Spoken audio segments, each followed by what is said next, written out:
In this video, I'm going to go through Edexcel AS paper 1. This is the 2017 paper. Right, so the first question is about flame tests. Okay, describe how to carry out a flame test on an unknown solid. Right, for 2 marks. So you need to get a nichrome wire, and you need to clean it in conch HCl. Okay, place it in the Bunsen flame. Make sure there's no color, and if it's imparting a color, clean it again with conch HCl. When you get no color, dip it into the solid for your testing and place it in the flame. That will be enough for 2 marks. Which one of these does not give a red flame test? So straightforward recall of knowledge. Barium will give a green flame test. Calcium brick red, lithium red, and strontium red. Okay, so A is the answer there. Some anions, so this negative ions, can be identified by heating in a Bunsen flame. A compound heated in a test tube gave off a brown gas and caused a glowing splint to relight. Now that has got to be oxygen. So oxygen is given off. Now the bromine is a bit of a red herring, because of course Br2 is brown, but bromide ions aren't. No bromides are going to decompose when you put them into a flame, so it's not bromine. The brown gas is nitrogen dioxide. And when you get that, when you decompose a nitrate, so C is the correct answer. So you should know the equation. Say we have magnesium nitrate. Thermal decomposition, you're going to get magnesium oxide solid. You get NO2 gas, which is brown, and you get some oxygen as well, which will relight the glowing splint. So C is the answer there. Okay, a test on a white powder gave a lilac flame color, so that tells us we have potassium ions in there. Dilute hydrochloric acid was added to the same sample and it produced a gas which turned lime water cloudy, so this must be making carbon dioxide. Okay, so the positive ion we've got is potassium. The negative ion, well, it could either be the carbonate ion, CO3 2-, or the hydrogen carbonate ion, because when you add acid to either of those, you will get carbon dioxide produced, any carbonate or any hydrogen carbonate. And so the formula, 2 possible answers. You could have potassium carbonate, which would be, you have to be 2 potassiums for the carbonate, a single plus on the potassium, or it could be potassium hydrogen carbonate. That would be the formula for that. Okay, so this is about hydrogen bonding in water. It says the OH, okay, the strongest intermolecular force possible between water molecules are hydrogen bonds. The OH bond is polar because when compared with the hydrogen atom, the oxygen, well, it's a difference in electronegativity. It's got to be C. Oxygen is a lot more electronegative than hydrogen. That's the only possible answer there. So to give us partial charges on the water molecule like that. Okay, part 2, we need to draw a diagram of a hydrogen bond between 2 water molecules. And we need to show these bond angles. Okay, so let's do that. Right. Okay, so we're going to draw one water molecule here. Okay, we've got delta positive on that. Draw a couple of lone pairs on the oxygen as well. Got delta positive on the hydrogen, which is going to form an attraction to the lone pair on another water molecule, like that.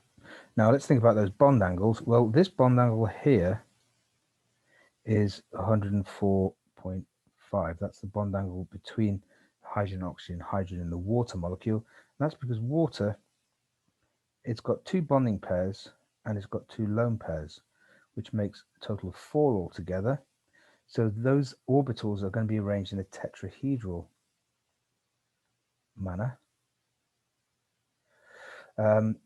the bond angle in a normal tetrahedral molecule with 4 bonding pairs is 109.5, but we've got 2 lone pairs here, which reduces because they get greater repulsion with the lone pairs, so it's down to 104.5 between the hydrogens in the water molecule. Now this angle here, the second angle between the oxygen hydrogen between the molecules, this is going to be 180 degrees. So you should draw the oxygen, the hydrogen, the oxygen on a straight line. Okay.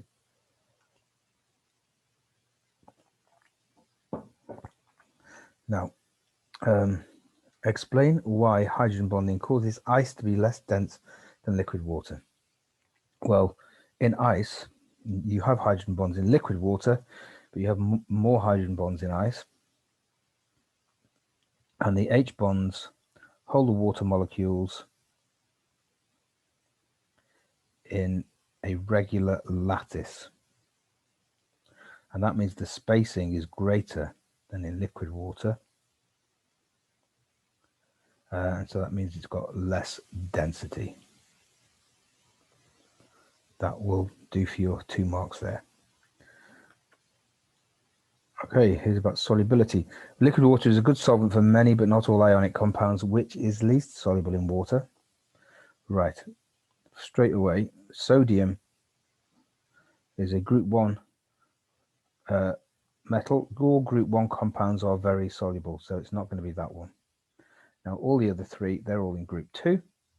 So we need to remember this trend in solubility of hydroxides as you go down group 2. So as you go from magnesium to barium, it becomes the hydroxides become more soluble. That's kind of the opposite trend you get with the sulfates, if you remember. So the answer here is magnesium hydroxide is the least soluble compound.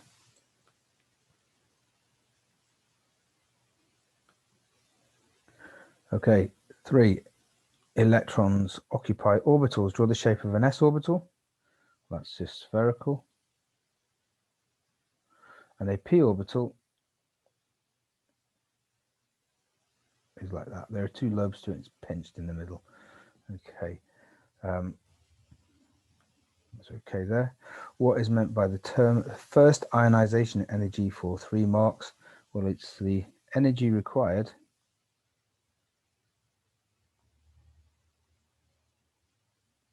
to remove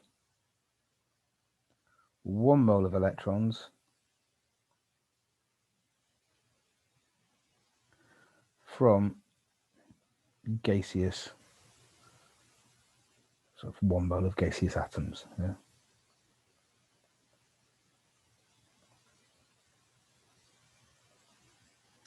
Now your 3 marks there, you definitely have to say gaseous to get 1 mark, and the other bits are the energy required to remove 1 mole of electrons, to remove energy required to remove 1 mole of electrons. That would be the marks there. Right, now here we have the first ionization energies for a series of 6 consecutive elements. Okay, so we've got to think what's going on here now. So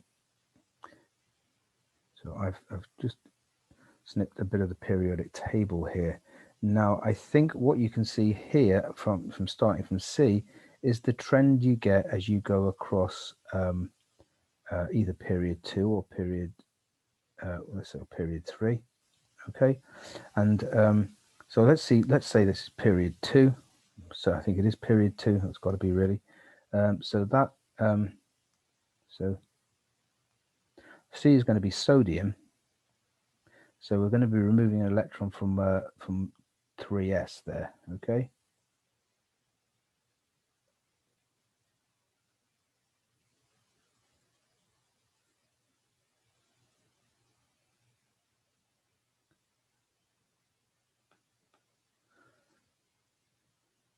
Sorry, the wrong.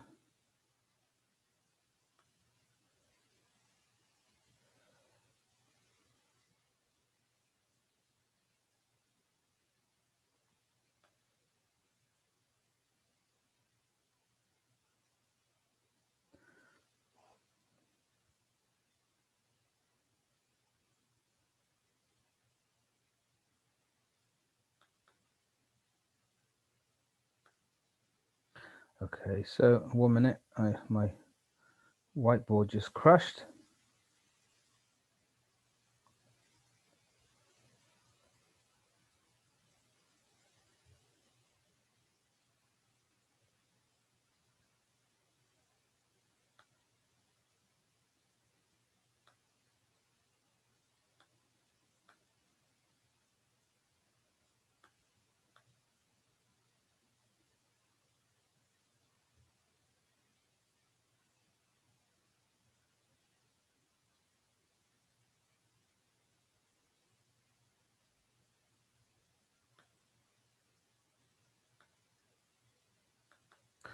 Sorry about that, my whiteboard crashed. Right, there we've got our, this is the graph, okay.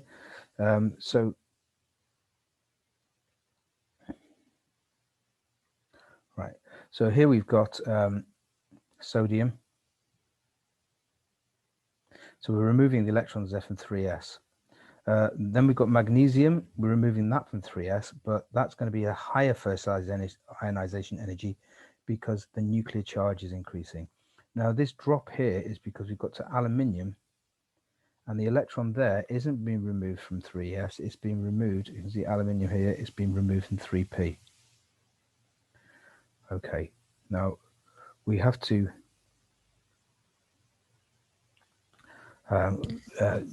complete this graph. Okay, so what's going to happen after aluminium? We're going to go to silicon. So silicon is going up there. That's coming from 3p again. After silicon, it's coming from phosphorus. It's still coming from 3p, but it's going to be higher because the nuclear charge is higher. So that carries on that trend. And then when we get to sulfur, this is although it's coming from 3p. So here's sulfur. The electrons here are paired up in the p orbital. So, you know, you've got 4 electrons in the p orbital.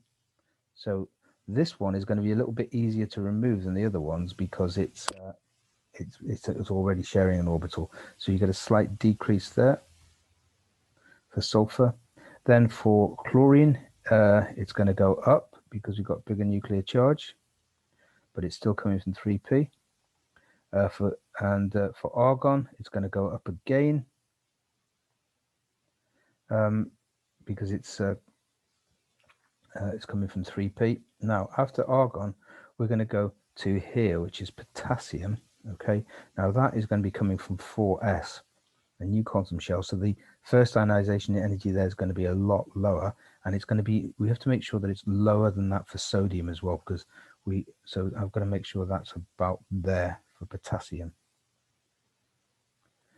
Okay, and that's important because it's got to be lower than sodium, because the first ionization energy of any group decreases as you go down the group as the distance from the nucleus gets further. Okay, so obviously I'm just explaining that. You don't need to explain any of that, you just need to complete the graph. Right, now explain why the ionization energy for D is greater than C. Okay, right, that's magnesium. Well, the reason why is because they're both coming from the same orbital. They're coming from the s orbital, but the nuclear charge is greater in D, so it's going to be harder to remove the electron. And the one for E to D now, why the value of the first ionization energy of E is less than, D is greater than C. Yeah, we've done that. E is less than D. Right, the reason why there, this one here, is because it's coming from, so in E, it's coming from the 3p orbital, whereas in D, it's coming from the 3s orbital, and 3p is slightly higher in energy.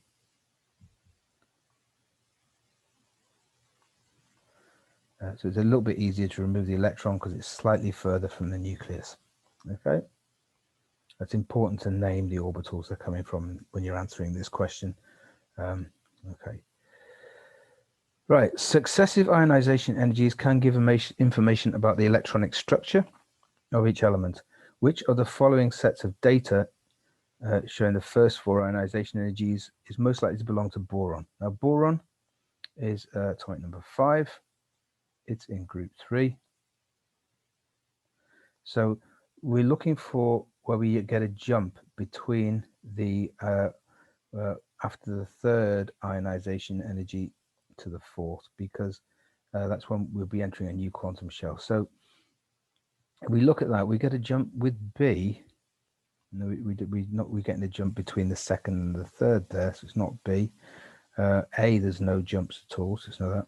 If you look at C, there's a jump between there, between the 3rd and the 4th, so it could be C, but unfortunately, to make it a bit more hard, a bit more difficult, but the same thing going on with D as well. We've got a jump between the 3rd and the 4th there.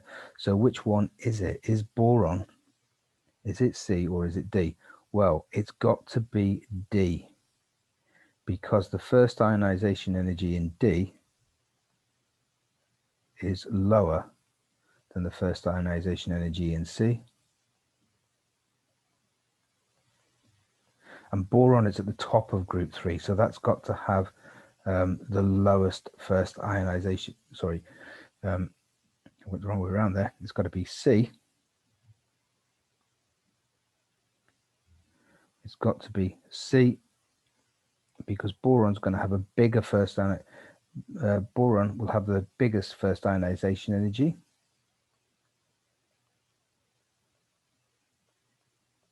because it's at the top of group 3. Aluminium is the next one down. That's going to have a slightly lower first ionization energy. So D is probably aluminium, and C is boron. Okay, so easy to tell it's C or D. A little bit harder to determine that it is C, and it's that higher first ionization energy which gives it away. Okay, redox reactions now. Write a half equation for the reduction of chlorine molecules to chloride ions. Okay, so Cl2 is going to go to Cl minus. I'm going to balance that by putting a half there. Now we don't need to balance for any hydrogens or oxygens, but we do need to balance for charges, so I need to put 1 electron there. And it is reduction of the chlorine and gaining electrons there. Okay, next bit, an ionic equation for the oxidation of chlorine molecules to chlorate. Sorry, to chlorate, not chloride. Chlorate 1, which is Cl minus, ClO minus, in the presence of aqueous hydroxide ions. Okay, so I'm going to balance this first of all by putting a half in there. And I'm going to put an OH minus in there. Now, to balance that, then we would put an H plus there. But of course, you're not going to get an H plus ion being made when there are OH minus ions about. They will combine, OH minus will combine with that H plus to make water.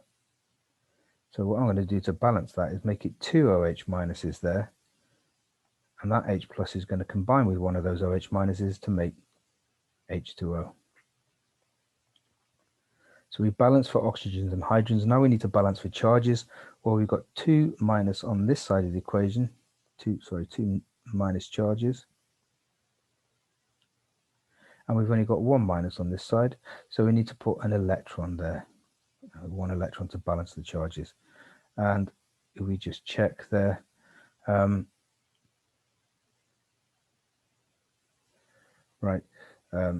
it does say oxidation, and look, it's lost an electron, so it is oxidation. Yeah. And the chlorine, if we want to check also, it's gone from the oxidation state of 0 to +1 there, so it should have lost 1 electron, and it has, so that's all fine. Okay, so that's the half equation there, and combine these two equations to give the full ionic equation for the reaction of chlorine molecules with cold aqueous hydroxide ions. Okay, so we're just going to add them together. This is 1 electron, and this is 1 electron, so we don't need to multiply at all. So half Cl2 plus half Cl2 gives us Cl2.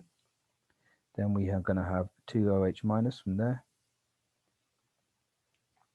Gives us a Cl minus, a ClO minus, and an H2O. There's our equation. Now it's going to ask us, why is this described as a disproportionation reaction? Well, disproportionation is when something is oxidized, an element is oxidized and reduced at the same time. So the oxidation number of chlorine here is 0. The oxidation of chlorine here is -1, and here it's +1. So I'd use oxidation numbers to explain why. I'd say one of the chlorines has become reduced, and the other chlorine has become oxidized. So the same element has been simultaneously oxidized and reduced. Okay. All right, a different ion containing chlorine is formed if the solution of aqueous hydroxide is hot. Now, this is a straightforward knowledge. You need to remember, if it's hot, the chlorate 1, that also disproportionates to give you chloride and chlorate 5. And it doesn't ask you for that equation. So what we would do to balance that, we're going to need a 3 there and a 2 there. All right, and that is also disproportionation. What is the oxidation number of chlorine in that? Well, don't forget, the sum of the oxidation numbers is equal to the charge on the species. The charge on the species is -1. Chlorine there is 0. Each oxygen is -2, so that's -6. So chlorine has got an oxidation number of +5. Okay, so +5 is the answer, and this is of course called the chlorate 5 ion.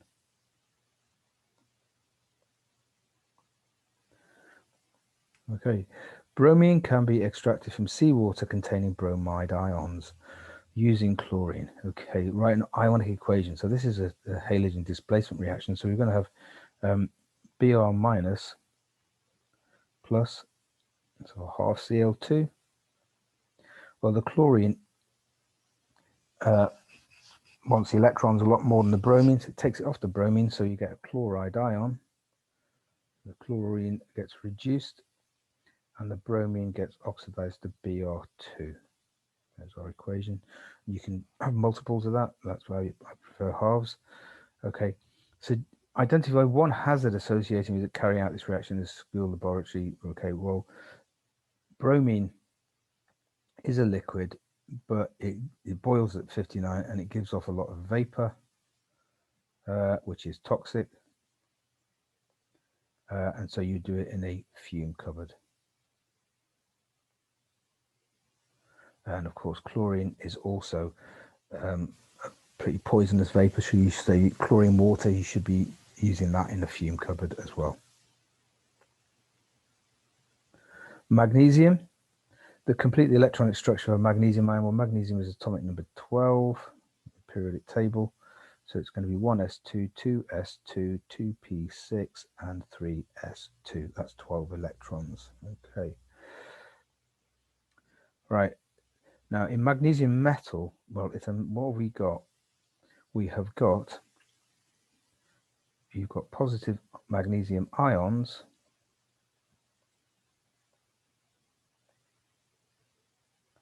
I'll just draw 3 of them in a sea of delocalized electrons. Okay. And what holds it all together, the metallic lattice, is these positive magnesium ions are attracted to the negative delocalized electrons. So here, which is the right answer, strong electrostatic attractions between positively charged ions and the sea of delocalized electrons. C is the answer. Let's just go through the others. Strong electrostatic attraction between oppositely charged ions. Well, that's an ionic solid such as sodium chloride, that would be, so it's not that. Strong electrostatic attractions between the nuclei of magnesium atoms and a shared pair of electrons. Well, that's a covalent bond. You share a pair of electrons. And weak dispersion forces, well, you get that between molecules, don't you? Okay, intermolecular forces.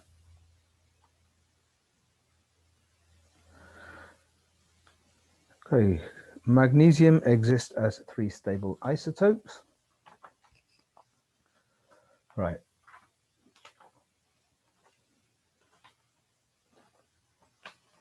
So here we are. This is 3 stable isotopes. One isotope has a relative atomic mass of 25. What is meant by the term relative isotopic mass? Well, it's equal to the mass of 1 mole. Sorry, let's do that. Mass of one isotope that you're interested in, compared to that of 12, so carbon 12. So the mass of one isotope divided by the mass of mass of one atom of carbon 12, and carbon's 12 units, so you have to multiply that by 12. That is the best way of defining that, by doing that little equation there, rather than trying to write out words. Okay, what are, yeah, so you mustn't get mixed up the relative atomic mass there. That's the mass of one isotope, not of an average atom. Okay. C, what are the numbers of protons, neutrons, and electrons in a magnesium which has 25? So magnesium, that isotope is 12, is the atomic number of all magnesiums.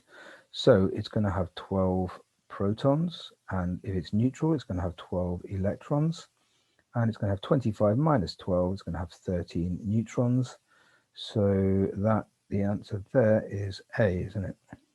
12 protons, 13 neutrons, 12 electrons. It's kind of a GCSE question. Right. D. The relative atomic mass of a sample of magnesium was found to be 24.3. So that's the average mass, okay? And the percentage composition of 2 of the 3 isotopes is given in the table. All right. Use the data to calculate the percentage composition of the 3rd isotope. All right, so that's going to be easy enough. So let's call isotope X. Well, that's going to be 100 minus 10 minus 11.0. 1. So the abundance of that one is going to be, what is it?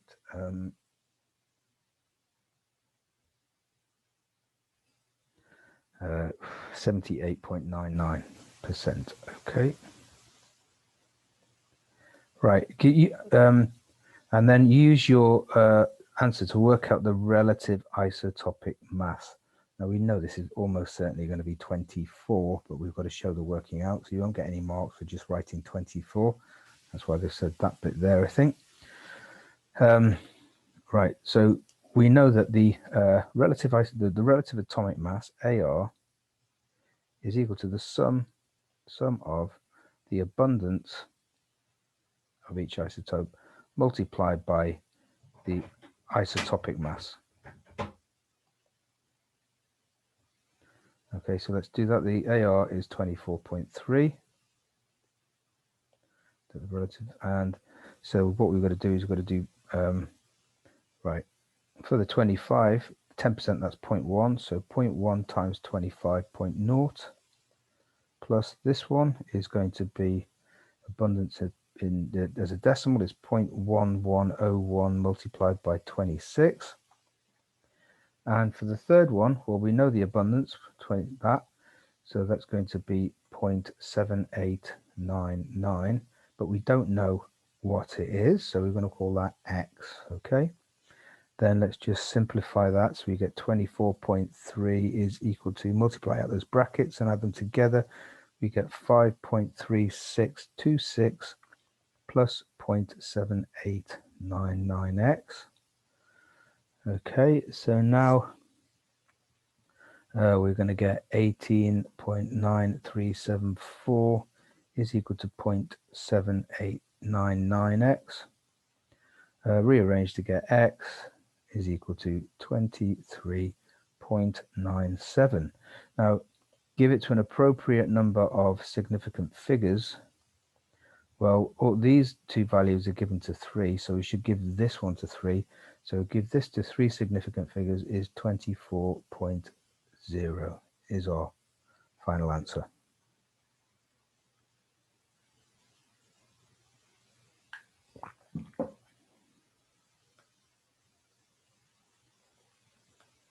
Okay, question 6, bonding. Boron and aluminium are in the same group, both form compounds with chlorine and fluorine. Boron reacts directly with chlorine to produce BCl3. Write an equation for the reaction. So we're going to boron, we don't need state symbols, but it is a solid.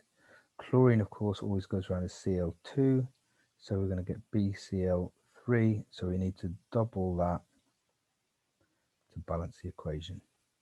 Okay, A dot cross diagram for BCl3 showing the outer electrons. Okay, so we're going to have see boron, make it bigger.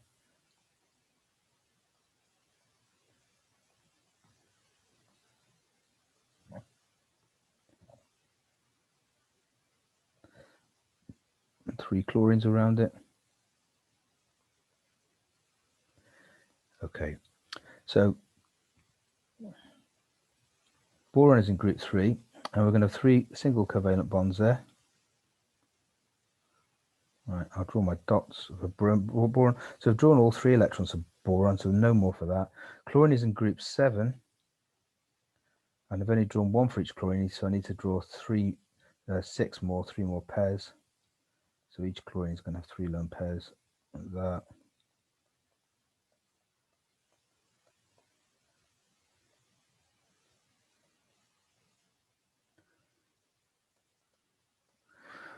Okay, use your diagram to explain why BCl3 has a trigonal planar shape with bond angles of 120. Okay, now the reason why that is because we have got 3 bond pairs and we've got no lone pairs. Those bond pairs are going to try and they repel so that they get as far from each other as possible.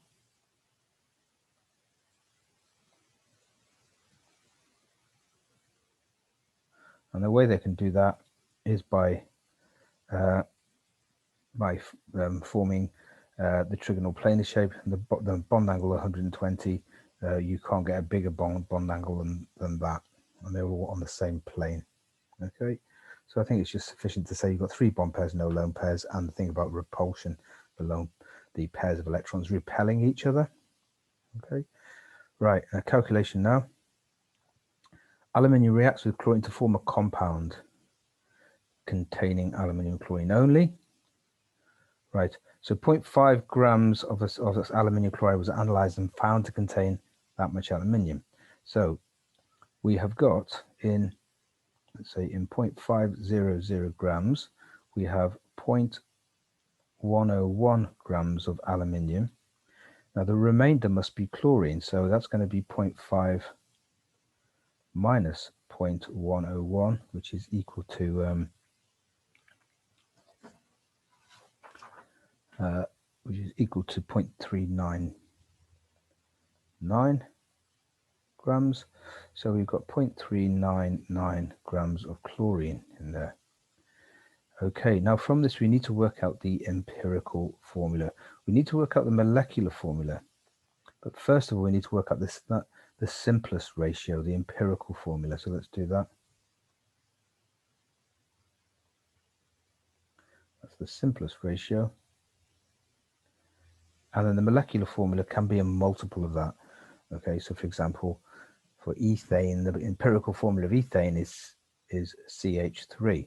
But of course, its molecular formula is CH26. Okay, so first of all, let's work out the empirical formula. Then we can use the ideal gas equation. We're going to do that to find out the MR, which will enable us to work out the molecular formula. Right, empirical formula first. Right, so this is the ratio of masses. So let's do the moles, the ratio of moles, which is equal to mass over MR, over AR, rather. So that's moles of aluminium is going to be 0.101 over 27 for aluminium. It's going to be 0.399 over 35.5 is the AR of chlorine. So that gives us 0.00374 moles of aluminium and 0.1124 moles of chlorine. I think you can probably tell already that's going to be a 3-to-1 ratio, but let's just do it. We divide by the smallest number, the ratio. And the smallest number in the ratio is 0.00374. So divide that by itself.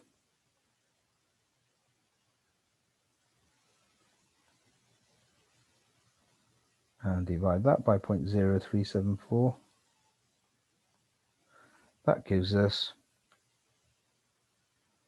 1, obviously, and that's almost 3 exactly. Right, so we've got a 1-to-3 ratio of aluminium to chlorine. So the empirical formula we have determined is Al Cl3. But the molecular formula, it could be Al2Cl6 or Al3Cl9. So we need to find out the MR by using the ideal gas equation now. Okay, let's do that. Right, I think I'm going to rub out that to make some space.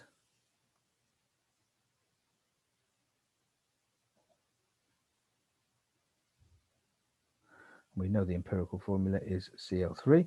Right, let's do the ideal gas equation to work out the MR. Well, how are we going to do that? Well, we have got the ideal gas equation is PV is equal to nRT. And we're going to rearrange to give us the number of moles we've got in the sample, which is N. So that's PV over RT. And then what we're going to do later is we know that moles is equal to mass. Moles is N, yeah, over MR. So that means MR, rearrange that, is going to give us mass over the number of moles. And we know the mass, 0.5 grams. We're going to work out N here using the ideal gas equation. So let's go ahead and do that. We have to be really careful the ideal gas equation with the units, as always. So our pressure has got to be measured in not kilopascals, but pascals. So times it by 1,000. So the pressure is going to be 1.00 times 10 to the 2 times 1,000. Okay, for pressure. Right, now volume is the trickiest of all. It says we've got 73.6 centimeters cubed. Right, there are 1,000,000 centimeters cubed in 1 meter cubed, and we've got to have our volume in meter cubed. So we need to convert 73.6 centimeters cubed into meters cubed, divide it by 1,000,000. So that's 73.6 multiplied by 10 to the power of minus 6. Okay, so that's there.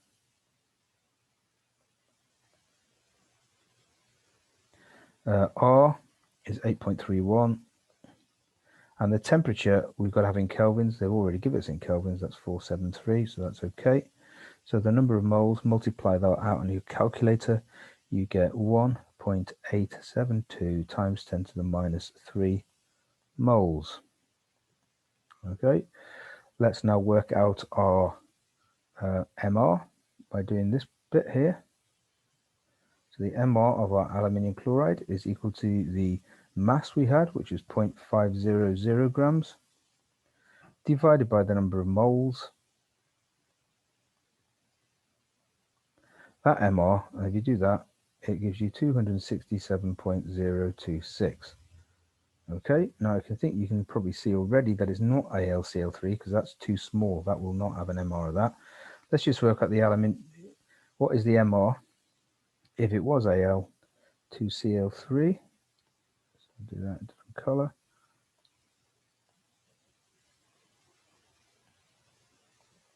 So it's going to be 27 for aluminium plus 35.5 multiplied by 3. That gives us 133.5, which is exactly half of that. So therefore we can say the formula has got to be Al2Cl6 is our answer.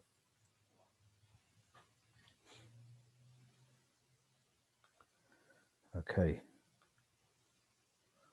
Right, now I've put the Pauling electronegativity table down there because we're going to need that for this question. Okay, so we're comparing aluminium fluoride and aluminium chloride.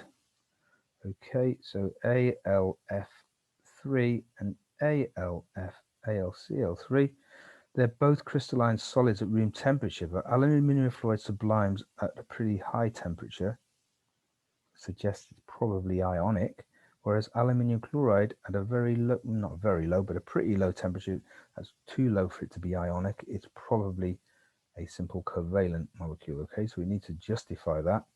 Right, if you look at the aluminium and fluorine, you've got electronegativity difference there of 2.5. Whereas if we do it for aluminium and chlorine, we've only got a difference of 1.5. Now, the bigger the difference in electronegativity, the more likely it is to be an ionic compound. And if you've got similar electronegativity, such as that there, similar is probably a covalent compound. That the electronegativities tell us that. Okay, so we've got quite a lot of marks there from working out that aluminium fluoride is ionic and AlCl3 is covalent. Now we need to explain the difference in temperatures. So aluminium fluoride is ionic. We're going to get marks saying why is it high melting point? Well, you've got strong electrostatic attractions between oppositely charged ions.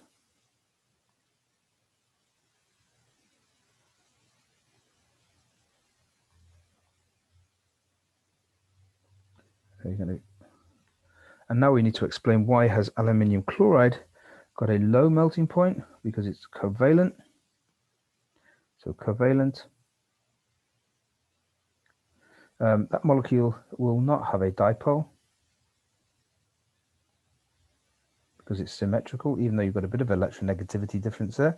No dipole, so all you're going to get is weak London forces between molecules.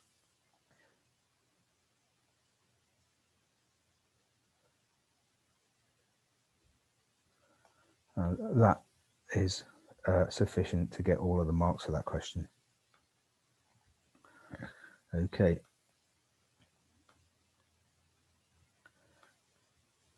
Right, question 7, we've got a titration now. Okay. So in the blurb here, it says basically that they have made a solution of hydrochloric acid and they don't know the exact concentration of it. And so they're going to titrate it against a solution of sodium carbonate to find that out. Okay, so the technician was standardizing the hydrochloric acid. That means finding out its precise concentration. And the technician dissolved 1.3 grams of sodium carbonate into 100 centimeters cubed. That's going to be quite important. Okay, right. So what you're going to do, I'll just draw a little picture. You've got a volumetric flask of 100 centimeters cubed. You have got 1.3 grams of 1.3 of sodium carbonate. You're going to take a tenth of that out, 10 centimeters cubed. Put it into a conical flask.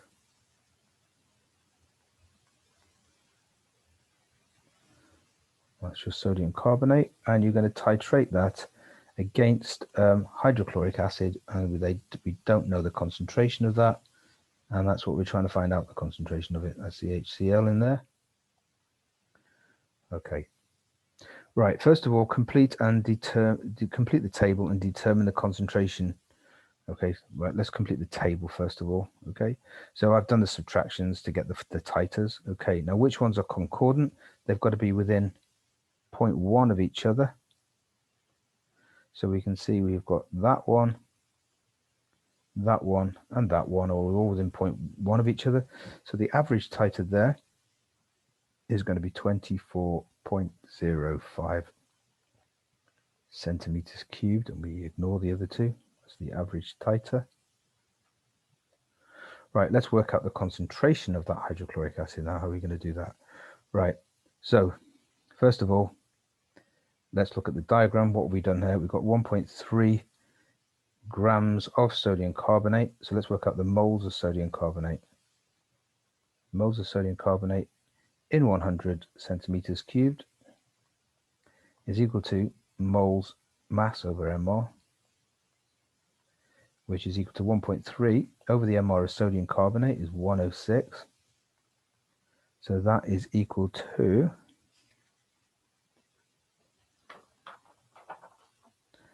0.0122 moles. Now that's in 100 centimeters cubed, but we actually take not 100, we take just, sorry, that's in 10 centimeters, sorry, it is 100. We only take 10 centimeters cubed of that. So how much have we got in the titration? How many moles of sodium carbonate? So let's write that down. So the moles sodium carbonate in 10 centimeters cubed in the titration. That's going to be that divided by 10, which is 1.22, and I've got another number for my calculator there, 1.226 times 10 to the minus 3 moles. Right, let's look at the ratio of how sodium carbonate and HCl react. Well, 1 mole of that reacts with 2 moles of HCl. So we need to write down moles of HCl in the titration. And that's in the average titer of 224.05 centimeters cubed. That is going to be equal to 2 times 1.226 times 10 to the minus 3. That is equal to 2.453 times 10 to the minus 3 moles. Okay, so now we have got the number of moles of HCl and in the volume of HCl, so we can work out the concentration of HCl. So let's do that. Conc HCl is equal to the moles over the volume. The moles, 2.453 times 10 to the minus 3, divided by the titer in dm cubed, of course, so that's going to be 2.405 over 1,000. Put those numbers in there. We get 0.101988 mole per dm cubed. Appropriate number of significant figures. Well, we're given our titers to 4 sig figs, but everything else to 3. So this should be given to 3 significant figures. So it is 0.102 moles per decimeter cubed is the concentration of the HCl. Okay. Now, the color change at the end point when methyl orange is used as an indicator in this titration, right, we've got to remember here what we got in the flask. We have got acid in the flask. So we haven't got acid in the flask, we've got alkali in the flask, haven't we? We've got sodium carbonate in the flask, slightly alkaline. So methyl orange is going to be yellow. And we're going to be putting acid into there. Now, if you add enough acid, it will make it go red. That's when you've gone past the endpoint. When you just hit the endpoint, it should just starting to be turned red, so that yellow should go to orange. So the endpoint is yellow to orange. It is C. Okay, 3 actions the technician might take in the procedure just before the endpoint of the titration to ensure that the volume of acid added at the endpoint. Okay, just before the endpoint then, right?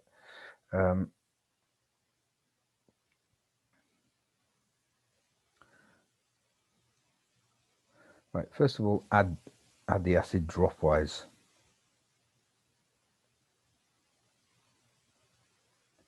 And always, as always, swirl so that it's mixed in. And the final one, which you may or may not bother to do when you're doing titrations, is you may want to wash the neck of the flask, of your conical flask, with distilled water.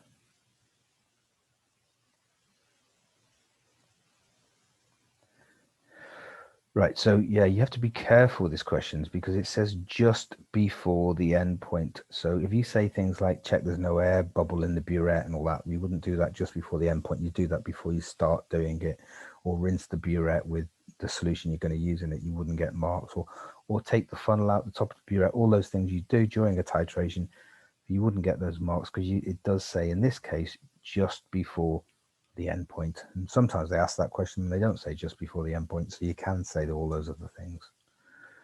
Right. Okay, so here now a student wanted to measure the volume of gas and use the results to find the volume occupied by 1 mole. Okay, so the following method was used. They get calcium carbonate and they weigh it out. They add 20 centimeters cubed of hydrochloric acid in there. Okay. They had a little bit of pinch of calcium carbonate to the acid before they start, and we'll talk about that later. The container they put in there, and then they just make the acid shakes or reacts, and that means they don't lose any gas, then any gas is going to go into the gas syringe there. Okay, and they did it 5 times using different masses. Okay, now,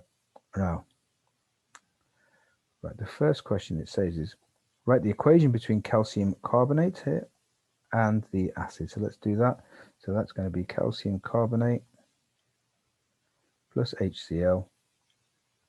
All right, we're going to get calcium chloride, which is CaCl2, of course, because calcium is in group 2 and chlorine is in group 7. So 2 plus ion and a 1 minus ion for the chloride. CO2 and H2O. So we're going to need 2 moles of hydrochloric acid for the calcium carbonate. Okay, I'll just put states in. That's going to be a solid, and that's going to be aqueous. And of course, carbon dioxide is going to be a gas. Right. Now, the next question then.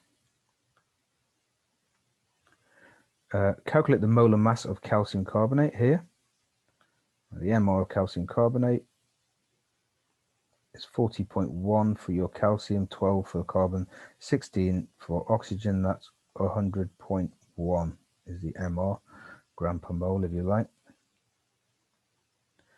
Right, that's okay. Now the next bit.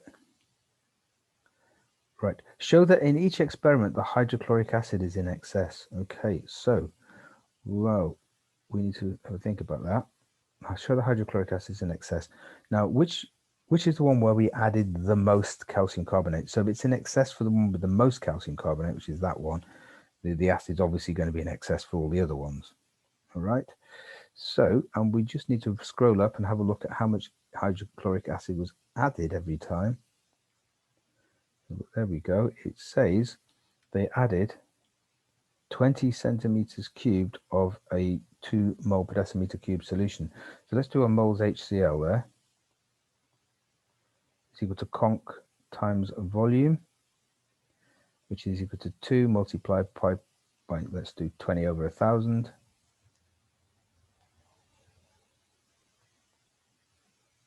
So the volume is in dm cubed, and that's going to give us 0.04 moles.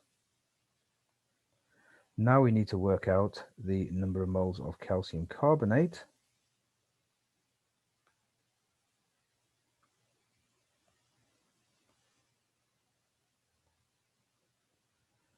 Right, that's going to be mass over MR. And we're going to use our biggest mass of calcium carbonate, because it's in excess for that one, it's in excess for all the other ones. So that's going to be 0.5 over 100.1, and that gives us 0.004995. Well, we can see there from the equation, we'd need double the moles of HCl to react with that much calcium carbonate, which is equal to, let's call that 0.05. So that's about 0.01 mole of HCl is needed. Well, we've actually got 4 times that amount there. So it's definitely in excess for all of them.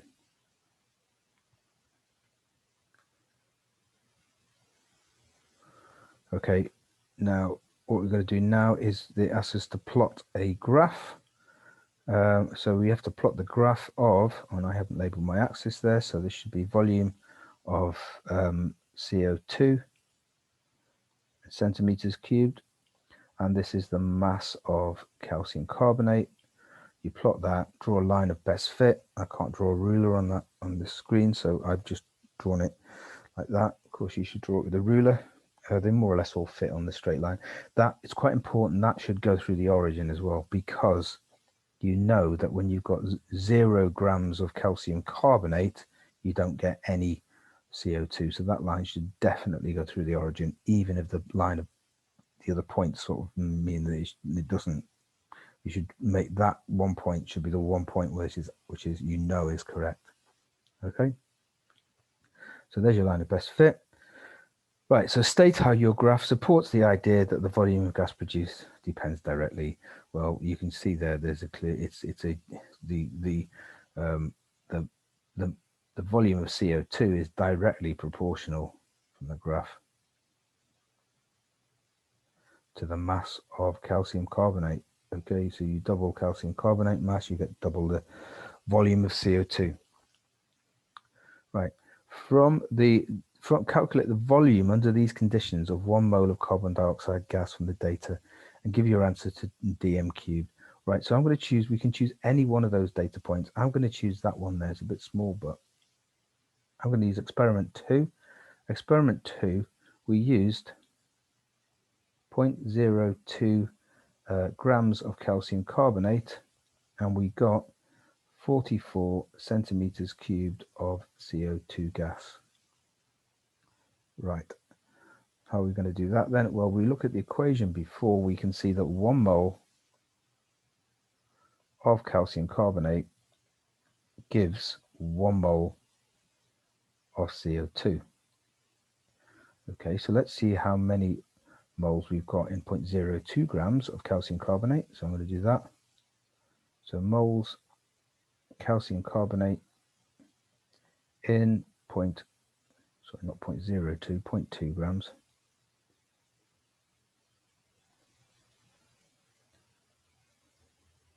In 0.2 grams, that's going to be to 0.2 over the MR of calcium carbonate, which was 101. That gives us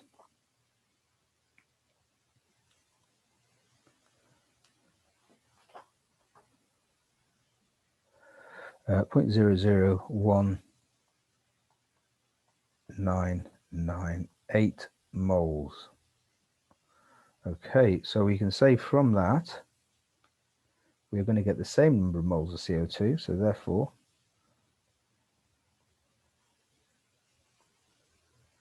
is 0.01998, and that occupied 44 centimeters cubed. So we can say from that, so 1 mole of CO2 will occupy 44 divided by the number of moles, centimeters cubed. Right, work that out on a calculator, we get 22,022 centimeters cubed, which is obviously a silly number of significant figures. It says give us 2 significant figures because that's all we're measuring the volume of the gas to. And so that is going to give us, right, no, that's going to give us 22,000 centimeters cubed, 2 sig figs. How do we convert that into dm cubed? We divide it by 1,000, so that gives us 22 dm cubed is our answer. If you used any of the other values, like I used it from experiment 2, you'll get a slightly different number, but all of those you are considered right answers.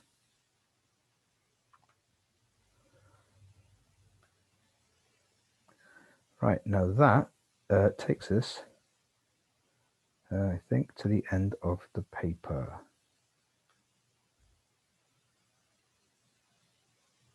That's the last question, yeah. Okay, so there's the end of that video.